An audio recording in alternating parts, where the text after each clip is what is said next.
I gave Lady Gaga her first 2 movies because, after Machete, she said publicly, she said, "I saw Machete and my song Americano should have been in Machete." I thought, "She saw Machete?" Yeah. So I called her up and I said, "Hey, I'm making a sequel and I would certainly use your music, but have you ever thought about acting? Because you're an amazing performer. I think I've worked with a lot of actors who are also musicians and they're always great because I already know how to be a persona, be on stage, be in front of a bunch of people, which most actors can't do."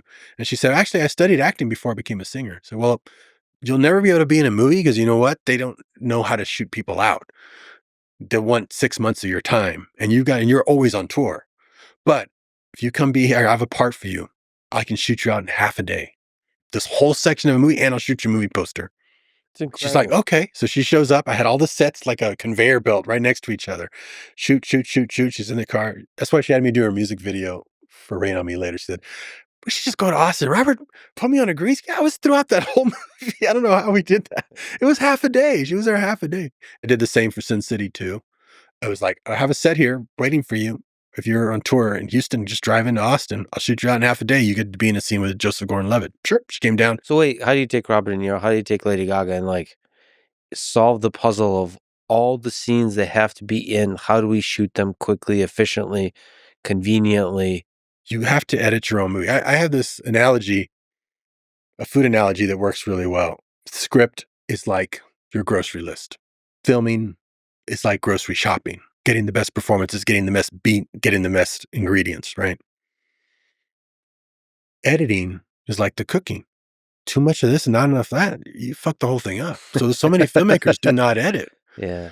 And they give it to some other guy who might look at all your ingredients and go, "Well, this is all great, but I'm going to go make a fucking souffle." Yeah. And he makes something else.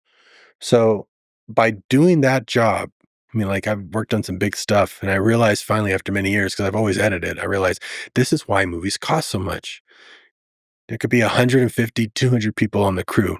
And I swear not one of them knows how to edit. Not one. So they're getting the wrong stuff. They're having to reshoot shit. The editor is in a room somewhere, useless, Mhm. calling after the fact. "We still need to get this close up. Or you got to reshoot that because it doesn't match."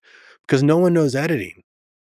So if you just know that, you're already miles ahead of 99% of Hollywood. But that's just how I learned by accident. So I kind of stumbled upon it. But and I realized that's what the problem is, because across the board, I'm watching them going, "That's not going to match.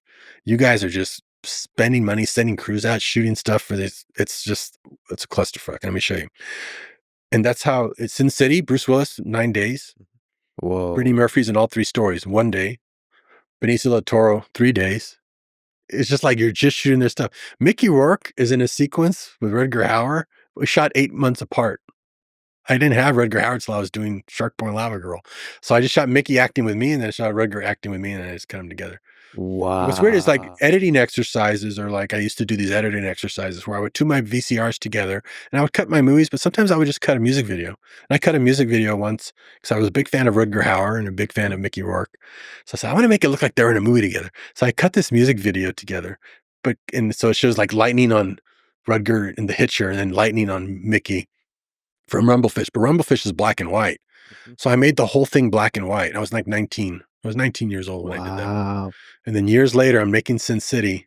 I shot Mickey not knowing who the other actor was going to be till I cast him 8 months later, and it was Rutger. I'm cutting them together to look like they're in the same movie, and it's in black and white. And I'm like, I've done this before. I've done this before. Yeah. Oh my God, I found that old video. It's like, oh my God, I already made a movie of them in black and white. That's some weird shit, right? Yeah. That's the magic of creativity. It's like sometimes when you have a vision, it's not clear, but it's coming to you from the future. So you got to just follow the voice.